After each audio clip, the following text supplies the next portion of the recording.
Olá, seres! E aí, como vocês estão, pessoas? Vamos continuar a leitura de Dom Casmurro. A gente parou na página 26.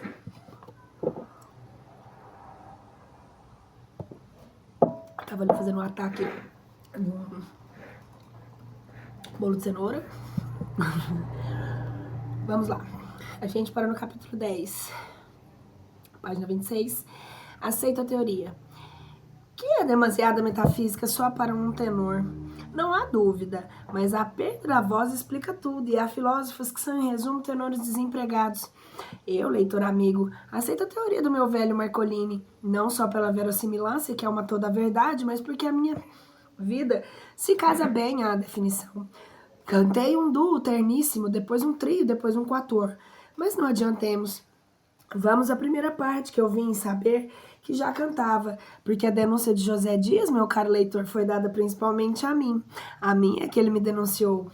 Capítulo 11, 10, 11, né? A promessa. Tão depressa, eu vi desaparecer o agregado no corredor que eu deixei o esconderijo e corri a varanda do fundo. Eu não quis saber de lágrimas e nem da causa que já as fazia verter a minha mãe. A causa era provavelmente seus objetos eclesiásticos e a ocasião destes é a que vou dizer, por se já não então história velha, datava de 16 anos. O projeto vinha do tempo em que eu fui concebido. Tendo-lhe nascido morto o primeiro filho, a minha mãe pegou-se em Deus para que o segundo vingasse, prometendo, se fosse varão, metê-lo na igreja. Talvez esperasse uma menina. Não disse nada a meu pai nem antes nem depois de me dar à luz. Contava fazê-lo quando eu entrasse para a escola, mas enviuvou antes disso.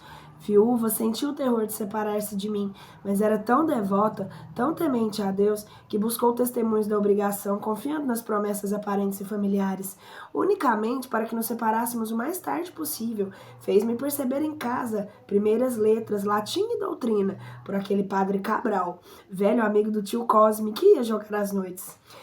Prazos largos são fáceis de subscrever. A imaginação os faz infinitos. Minha mãe esperou que os anos viessem vindo. Entretanto, ia me afeiçoando a igreja a igreja. Brincos de criança, livros devotos, imagens de santos, convenções de casa, tudo convergia para o altar. Quando íamos à missa, dizia-me sempre que era para aprender a ser padre e que repassasse no padre e não tirasse os olhos do padre. Em casa eu brincava de missa, um tanto às escondidas, porque a minha mãe dizia que missa não era coisa de brincadeira. Arranjávamos o altar, Capitu e eu. Ela servia de sacristão e alterávamos o ritual, no sentido de dividirmos a hóstia entre nós. A hóstia era sempre um doce. No tempo em que brincávamos assim, era muito comum ouvir a minha vizinha: hoje a missa? Eu já sabia o que isso queria dizer. Respondia afirmativamente e ia pedir hóstia por outro nome. Voltava com ela, arranjávamos o altar, engrolávamos o latim e precipitávamos as cerimônias. Dominus non sum dignus. Isto, que eu deveria dizer 3 vezes, penso que só dizia uma, tal era o glodice do padre e do sacristão. Não bebíamos vinho nem água, não tínhamos o primeiro e a segunda viria tirar-nos o gosto do sacrifício. Ultimamente, não me falavam já do seminário, ultimamente não me falavam já do seminário a tal ponto que eu supunha ser negócio findo. 15 anos, não havendo vocação, pediam antes o seminário do mundo, o seminário do mundo que o senhor José. Minha mãe ficava muitas vezes a olhar para mim como alma perdida, ou pregava minha mão a pretexto do nada para apertá-la muito. Capítulo 12. Na varanda. Parei na varanda, ia tonto, atordoado, as pernas bambas, o coração parecendo que ia sair-me pela boca. Não me atrevia a descer a chácara e a passar o quintal vizinho. Comecei a andar de um lado para o outro, estacando para amparar-me, andava outra vez e estacava. Vozes confusas repetiam o discurso do José Dias, sempre juntos em segredinhos. Se eles se pegam de namoro, tijolos que pisei e repisei naquela tarde, colunas amareladas que me repassaste à direita ou à esquerda, segundo ia ou vinha, em voz me ficou a melhor parte da crise, a sensação de um gozo novo que me envolvia em mim mesmo e logo me dispersava e me trazia arrepios e me derramava, não sei no que bálsamo interior. Às vezes dava por mim, sorrindo com um ar de riso de satisfação que desmentia a abominação do meu pecado, e as vozes repetiam-se confusas. Em segredinho, sempre juntos, se eles se pegam de namoro. Um coqueiro, vendo-me inquieta, adivinhando minha causa, murmurou de cima de si: murmurou de cima de si que não era feio que os meninos de 15 anos andassem em cantos com as meninas de 14. Ao contrário, os adolescentes daquela idade não tinham outro ofício, nem os cantos, nem outra utilidade.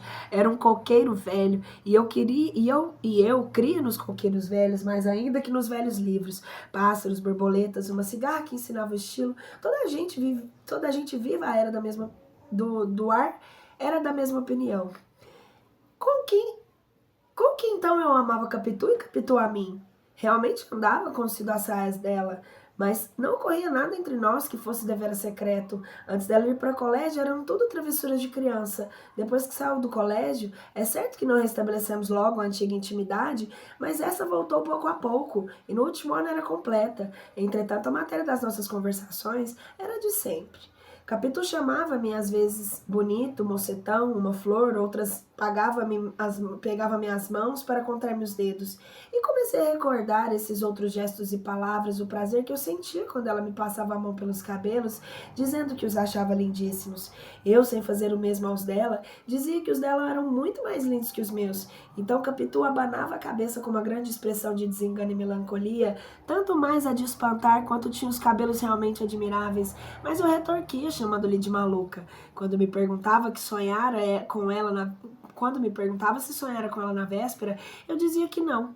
Ouvia-lhe contar que sonhara comigo, e eram aventuras extraordinárias, que subíamos ao corcovado pelo ar, que dançávamos na lua, ou que os anjos vinham perguntar-nos pelos nomes, a fim de dar-nos a outros anjos que acabavam de nascer. Em todos esses sonhos andávamos unidinhos. O que eu tinha com ela não era assim apenas reproduzia nossa familiaridade, e muitas vezes não passava a simples repetição do dia a dia, alguma frase, algum gesto. Também eu os contava. Capitu um dia notou a diferença, dizendo que os dela eram mais bonitos que os meus. Eu, depois de certa hesitação, disse-lhe que era como a pessoa que sonhava, fez-se a cor de pitanga, pois, francamente, só agora entendi a emoção que me davam essas outras confidências. A emoção era doce e nova, mas a causa dela fugia-me, sem que eu buscasse nem suspeitasse. Os silêncios dos últimos dias, que assim as minhas palavras, as perguntas curiosas e as respostas vagas, os cuidados e o gosto de recordar a infância. Também adverti que era fenômeno recente acordar com o pensamento em Capitu e escutá-la de memória e estremecer quando lhe ouvia os passos. Se falava nela em minha casa, prestava mais atenção que dantes, e segundo louvor ou crítica, assim me trazia gosto ou desgosto, mais intensos que outrora, quando éramos somente companheiros de travessuras. Cheguei a pesar nela durante as missas naquele mês, com intervalos, é verdade, mas com exclusivismo também. Tudo isso me era agora apresentado pela boca de José Dias, que me denunciara a mim mesmo, e a quem perdoava tudo, o mal que dissera, o mal que fizera, ou que pudesse vir de um de outro. Naquele instante, a eterna verdade não valeria mais que ele, mas nem a eterna bondade, nem as demais verdades, nem as virtudes eternas. Eu amava Capitu e Capitu amava-me, e as minhas pernas andavam, desandavam, estacavam, trêmulas e crentes de abarcar o mundo. Esse primeiro palpitar da seiva, essa revelação da consciência a si própria, nunca mais me esqueceu, e eu nem achei que fosse comparável qualquer outra sensação da mesma espécie, naturalmente por ser minha, naturalmente por ser a primeira. Capítulo 13. Capitu. De repente ouvi bradar uma voz dentro da casa ao pé. Capitu, e no quintal, mamãe, e outra vez na casa, vem cá. Não pude ter. As pernas desceram-me os 3 degraus que davam para a chácara e caminharam para o quintal vizinho. Era costume delas, às tardes e às manhãs também, que as pernas são pessoas apenas inferiores aos braços e valem de si mesmas, quando a cabeça não as rege por meio das ideias. As minhas chegaram ao pé do muro. Havia ali uma porta de comunicação que mandaram rasgar por minha mãe, quando Capitu e eu éramos pequenos. A porta não tinha uma chave e nem taranela. Abria-se empurrando de um lado para o outro e puxando de outro, e fechava-se ao peso de uma pedra pendente de uma corda. Era quase que exclusivamente nossa, sabe? Em crianças, fazíamos visita batendo de um lado, sendo recebidos de outro com muitas mesuras. Quando as bonecas de Capitu adoeciam, o médico era eu. Entrava no quintal dela com um pau debaixo do braço para imitar o bengalão do Dr. João da Costa. Tomava o pulso doente e pedia-lhe que mostrasse a língua. É surda, coitada, exclamava Capitu. Então eu coçava o queixo como um doutor que acabava mandando aplicar-lhe umas sanguessugas ou dar-lhe um vomitório. Era a terapêutica habitual do médico. Capitu, Mamãe, deixa de estar esburacando o muro, vem cá. A voz da mãe era agora mais perto, como se viesse já da porta dos fundos. Quis passar ao quintal, mas as pernas, há pouco tão andarilhas, pareciam agora presas ao chão. Afinal, um esforço que eu empurrei à porta, entrei. Capitu estava ao pé no muro fronteiro, voltada para ele, riscando com um prego. O rumor da porta fê-lo olhar para trás. Ao dar comigo, encostou-se no muro como se quisesse esconder alguma coisa. Caminhei para ela. Naturalmente, levava o gesto mudado, porque ela veio a mim e perguntou-me inquieta: "O que é que você tem?" Eu nada. Nada não, você tem alguma coisa. Eu quis insistir que nada, mas não achei língua. Todo eu era olhos e coração, um coração que dessa vez ia sair com certeza pela boca fora. Não podia tirar os olhos daquela criatura de 14 anos, alta, forte e cheia, e apertada num vestido de chita meio desbotado, os cabelos grossos feitos duas tranças, com as pontas atadas umas às outras, a moda do tempo, descia-lhe pelas costas, morena, olhos claros e grandes, nariz reto e comprido, tinha a boca fina e o queixo largo. As mãos, a despeito de uns ofícios rudes, eram curadas com amor. Não cheiravam a sabões finos e nem águas de toucador, mas com água do poço e sabão comum trazia sem mácula. Calçava sapatos de duraque, rasos e velhos, a que ela mesma dera alguns pontos. Que você tem?" repetiu. "Não é nada", balbuciei finalmente, e emendei logo. "É uma notícia." "Notícia de quê?" Pensei em dizer-lhe que ia entrar para o seminário e espreitar a impressão que ela faria. Se a consternasse que realmente gostava de mim, se não é que não gostava. Mas todo esse cálculo foi obscuro e rápido. Eu senti que não podia falar claramente. Tinha agora a vista e não sei como. "Então, você sabe." Nisso olhei para o muro, o lugar em que ela estivera riscando, escrevendo ou esburacando, como dissera a mãe. Vi uns riscos abertos e lembrou-me o gesto que ela fizera para cobri-los. Então quis vê-los de perto e dei um passo. Capitu agarrou-me, mas ou por temer que eu acabasse fugindo ou por negar de outra maneira, correu adiante e apagou o escrito. Foi o mesmo que acender em mim o desejo de ler, que era. Capítulo 14, a inscrição.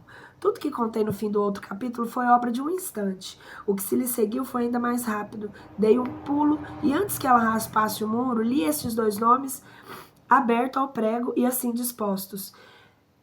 Bento Capitolina. Voltei-me para ela. Capitu tinha os olhos no chão.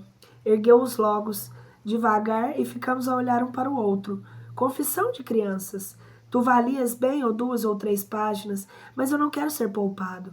Em verdade, não falamos nada. O muro falou por nós. Não nos movemos. As mãos é que se estenderam pouco a pouco, todas as 4, pegando-se, apertando-se e fundindo-se. Não marquei a hora exata daquele gesto. Devia tê-la marcado. Sinto a falta de uma nota escrita naquela mesma noite e que eu poria aqui com os erros de ortografia que trouxesse, mas não traria nenhum. Tal era a diferença entre estudante e o adolescente. Conhecia as regras do escrever, sem suspeitar as do amar, tinha orgias de latim e era virgem de mulheres, não soltando as mãos, mas elas se deixaram cair de cansadas ou de esquecidas. Os olhos fitavam-se e desfitavam-se.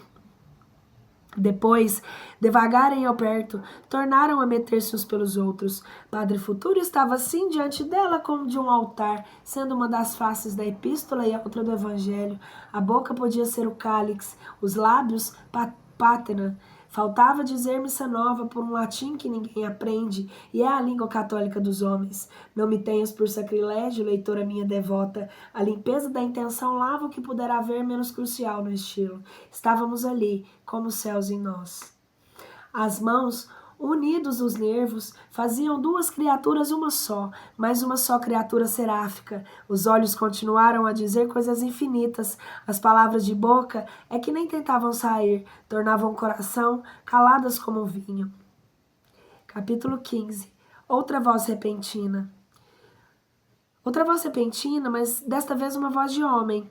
"Vocês estão jogando o siso?" Era o pai de Capitu, que estava à porta dos fundos, ao pé da mulher. Soltamos as mãos depressa e ficamos atrapalhados. Capitu foi ao muro e com o prego disfarçadamente apagou os nossos nomes escritos. "Capitu, papai, não me estragues o reboco do muro." Capitu riscava sobre o riscado para apagar bem o escrito. Pádua saiu ao quintal. Ao ver o que era, ao ver o que era, mas a filha já tinha começado outra coisa. Um perfil que disse ser o retrato dele. Tanto podia ser o dele como o da mãe. Fê-lo rir e era o essencial. De resto, ele chegou sem cólera, todo meigo, apesar do gesto duvidoso ou menos que duvidoso em que nos apanhou. Era um homem baixo, grosso, pernas e braços curtos, costas abauladas, donde veio a alcunha de tartaruga que José Dias lhe pôs. Ninguém lhe chamava assim lá em casa, era só o agregado. Vocês estavam jogando siso? Perguntou. Olhei para um pé do sabigueiro que ficava perto. Capitu respondeu por ambos. Estávamos sim, senhor, mas Bentinho ri logo não aguenta. Quando eu cheguei à porta, não ria. Já tinha rido das outras vezes. Não pode. Papai, quer ver? E séria, fitou em mim os olhos, convidando-me para o jogo. O susto é naturalmente sério. Eu estava ainda sobre a ação do que trouxe a entrada de Pádua e não fui capaz de rir, por mais que devesse fazê-lo, para legitimar a resposta de Capitu. Esta, cansada de esperar, desviou o rosto, dizendo que não ia rir daquela vez, por estar ao pé do pai. E nem assim ri. Há coisas que só aprendem tarde. É mister nascer com elas para fazê-las cedo. É melhor naturalmente cedo que artificialmente tarde. Capitu, após 2 voltas, foi ter com a mãe, que continuava à porta da casa, deixando-os a mim e ao pai encantados dela. O pai, olhando para ela e para mim, dizia-me cheio de ternura: quem dirá que esta pequena tem 14 anos? Parece 17. Mamãe está boa? Continuou voltando-se inteiramente para mim. Está. Há muitos dias que não a vejo. Estou com vontade de dar um capote ao doutor, mas não tenho podido. Ando com trabalhos da repartição em casa. Escrevo todas as noites, que é um desespero. Negócio de relatório. Você já viu meu guatarmo? Está ali no fundo. Lá agora. E agora mesmo buscar a gaiola. Ande ver. Que o meu desejo era nenhum, crer-se facilmente, sem ser preciso jurar pelo céu e pela terra. Meu desejo era ir atrás de Capitu e falar-lhe agora do mal que nos esperava. Mas o pai era o pai, e demais amava particularmente os passarinhos.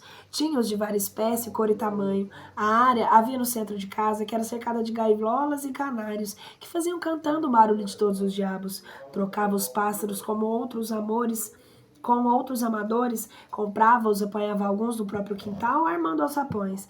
E também se adoeciam, tratava deles como se fossem gente. Capítulo 16. O administrador inteiro. Pádua era empregado em repartição, dependente do Ministério da Guerra. Não ganhava muito, mas a mulher gastava pouco e a vida era barata. Demais, a casa em que morava assombrada como a nossa, posto que menor era a propriedade dele. Comprou-a com a sorte grande que lhe saiu num bilhete de loteria 10 contos de réis.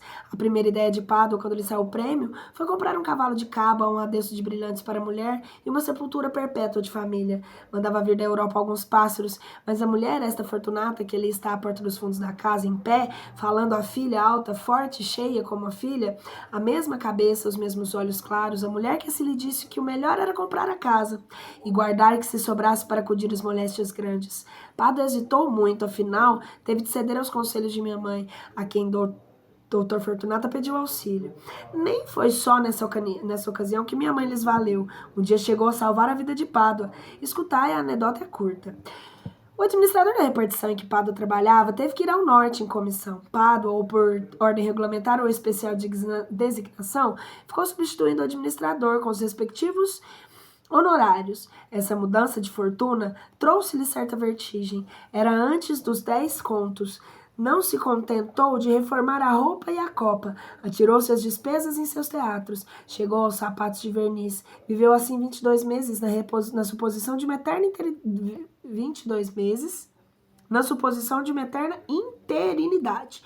Uma tarde, entrou na nossa casa, aflito e desvairado. Ia perder o lugar, porque chegara o efetivo naquela manhã. Pediu a minha mãe que velasse pelas infelizes que deixava. Não podia sofrer a desgraça. Matava-se. Minha mãe falou-lhe com bondade, mas ele não entendia coisa alguma.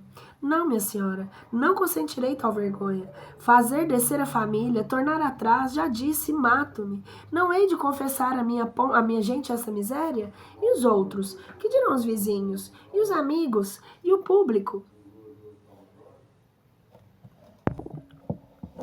Que público, Sr. Pádua? Deixe disso, seja homem. Lembre que a sua mulher não tem outra pessoa. E que há de fazer? Pois um homem, seja homem, ande. Padre enxugou os olhos e foi para casa, onde viveu prostrado alguns dias, mudo, fechado na alcova. Ou então no quintal, ao pé do poço.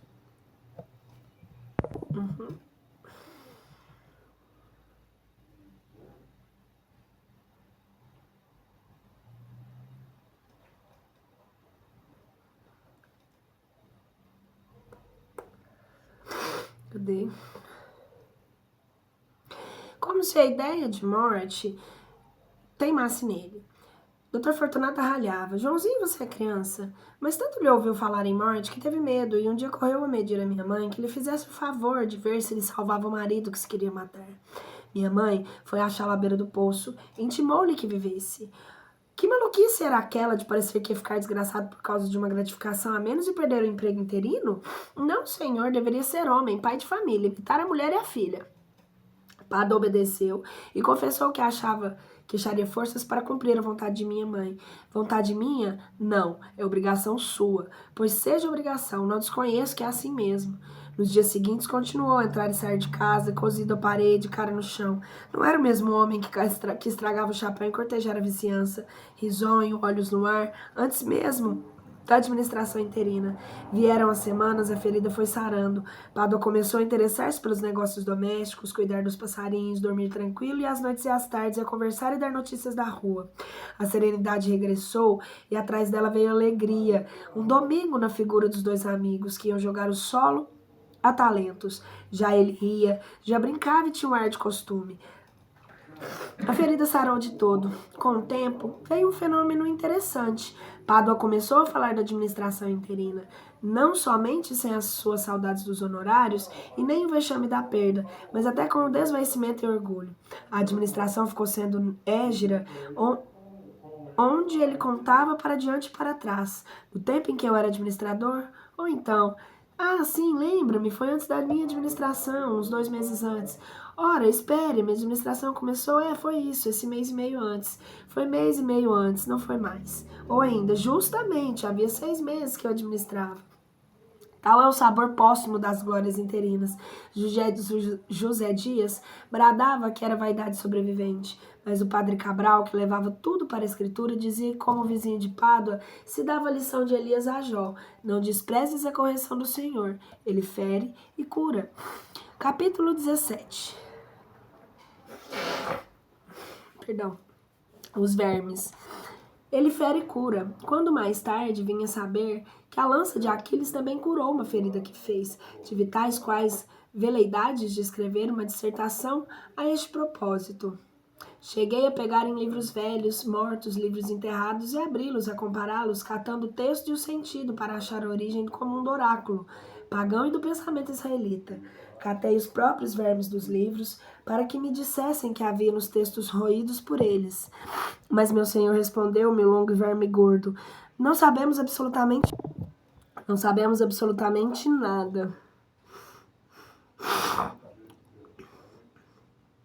Nos textos que roemos e nem escolhemos o que roemos, nem amamos ou detestamos o que roemos, nós roemos. Não lhe arranquei mais nada. Os outros todos, como se houvessem passado a palavra, repetiam a mesma cantilena. Talvez esse discreto silêncio sobre os textos roídos ainda fosse um modo de roer o roído.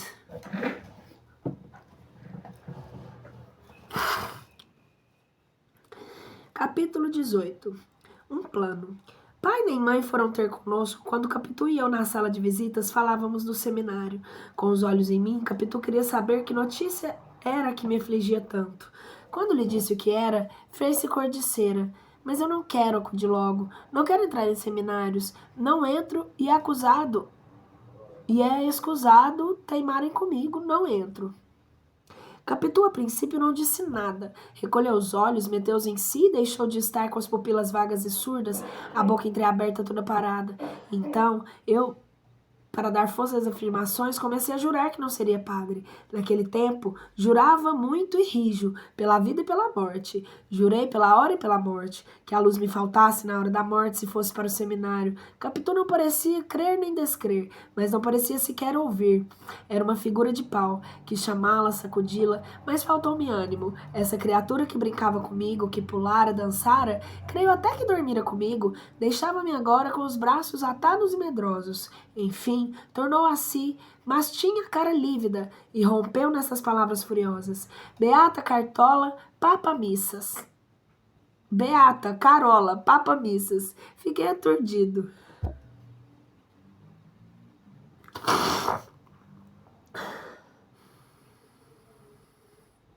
Capitu gostava tanto da minha mãe e minha mãe dela que eu não podia entender tamanha explosão.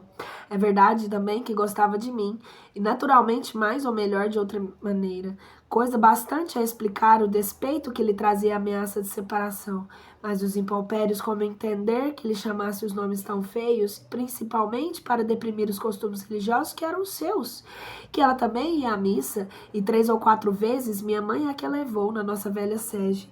Também lhe deram um rosário, uma cruz de ouro e um livro de horas. Quis defendê-la, mas Capitu não me deixou. Continuou a chamar-lhe de Beata Carola em voz alta, tão alta, que eu tive medo que fosse ouvida dos pais. Nunca a vi tão irritada como então. Parecia disposta a dizer tudo a todos. Cerrava os dentes, abanhava a cabeça. Eu, assustado, não sabia o que fazer. Repetia os juramentos, prometia que ia naquela mesma noite declarar em casa que por nada neste mundo entraria no seminário. Você entra. Não entro.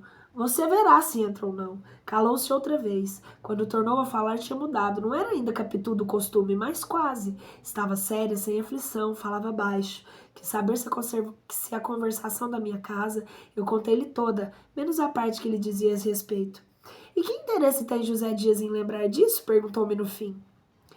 Acho que nenhum. Foi só para fazer mal. É um sujeito muito ruim. Mas deixe estar que me há de pagar. Quando eu for dono da casa, quem vai pra rua é ele. Você verá. Não fica nem um instante. Mamãe é boa demais. Dá-lhe atenção demais. Parece que chorou. José Dias? Não, mamãe. Chorou por quê? Não sei. Ouvi só dizer que ouvi só dizer que ela não chorasse, que não era coisa de choro. Ele chegou a mostrar-se arrependido e saiu. E eu então, para não ser apanhado, deixei o canto e corri para a varanda. Mas deixe estar que ele me paga. Disse isso fechando o punho e prometi outras ameaças. Ao relembrá-las, não me acho ridículo. A adolescência e a infância não são, nesse ponto, ridículos, e é um dos seus privilégios. Esse mal ou perigo começa na mocidade, cresce na madureza e atinge maior grau na velhice. Aos 15 anos, até certa graça em ameaçar muito e não executar nada. Capitu refletia. A reflexão não era coisa rara nela, e conheciam as ocasiões pelo apertado dos olhos. Pediu-me algumas circunstâncias mais. As próprias palavras de uns e de outros e o tom delas. Como eu não queria dizer ao ponto inicial da conversa que era ela mesma, não lhe pude dar toda a significação. A atenção de Capitu estava agora particularmente nas lágrimas de minha mãe. Não acabava de entendê-las. Em meio disso, confessou que certamente não era por mal que a minha mãe me queria fazer padre. Era promessa antiga, que ela era temente a Deus. Não podia deixar de cumprir. Fiquei tão satisfeito de ver que assim espontaneamente reparava as injúrias que lhe saíram do peito, pouco antes, que peguei na mão dela e apertei-a muito. Capitu deixou-se ir, rindo. Depois a conversa entrou a cochilar e dormi. Perdão.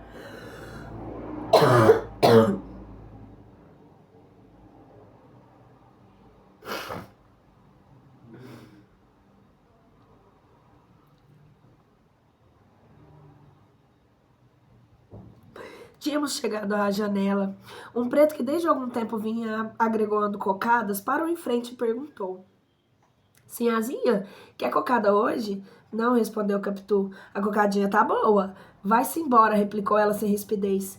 Dê cá, disse eu, descendo o braço para receber 2. Comprei-as, mas tive de as comer sozinho. Capitu recusou. Vi que em meio da crise eu conservava um canto para as cocadas, o que tanto pode ser perfeição como imperfeição, mas o momento não é para definições tais. Fiquemos em que minha amiga, apesar de equilibrada e lúcida, não quis saber de doce, e gostava muito de doce. Ao contrário, o pregão que foi perto cantando, o pregão das velhas tardes, tão sabido do bairro e da nossa velha infância. Chora, menina, chora, porque não tem vintém. A modo que lhe deixaram uma impressão aborrecida. Ditoada não era. Ela sabia de cor e de longe, usava repeti-las os nossos jogos de puerícia, rindo, saltando e trocando os papéis comigo, ora vendendo, ora comprando um doce ausente.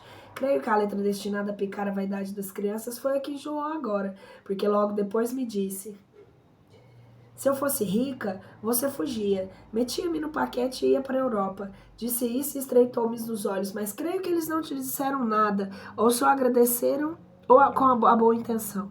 Com efeito, o sentimento era tão amigo que eu podia excursar o extraordinário da aventura. Como vês, Capitu aos 14 anos já tinha as ideias atrevidas, muito menos que outras que lhe vieram depois, mas eram só atrevidas em si, na prática faziam-se hábeis, sinuosas, surdas e alcançavam o fim e propósito não de salto, mas aos saltinhos. Não sei se me explico bem. Suponho uma concepção grande executada por meios pequenos, assim para não sair do desejo vago e hipotético de me mandar para a Europa. Capitu, se pudesse cumpri-lo, não me faria embarcar no paquete e fugir. Estenderia uma fila de canoas daqui até lá, por onde eu, parecendo ir à Fortaleza da Laje por uma ponte movediça, iria realmente até Bordeus, deixando a minha mãe na praia à espera. Tal era a feição particular do caráter da minha amiga, pelo que não admira que, combatendo os meus projetos de resistência franca, fosse antes pelos meios brandos e pela ação do empenho, da palavra, da persuasão lenta e diuturna, e examinasse entre antes as pessoas que podíamos contar.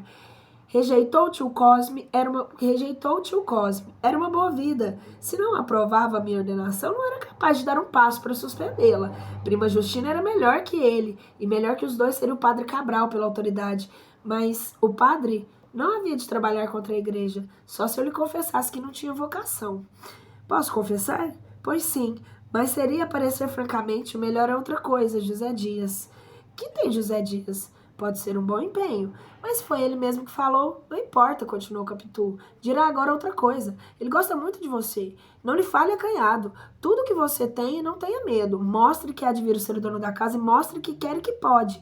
Dê-lhe bem a entender que não é a favor. Faça-lhe também elogios. Ele gosta muito de ser elogiado. Dona Glória, presta-lhe atenção, mas o principal não é isso. É que ele, tendo de servir a você, falará muito com mais calor do que outra pessoa.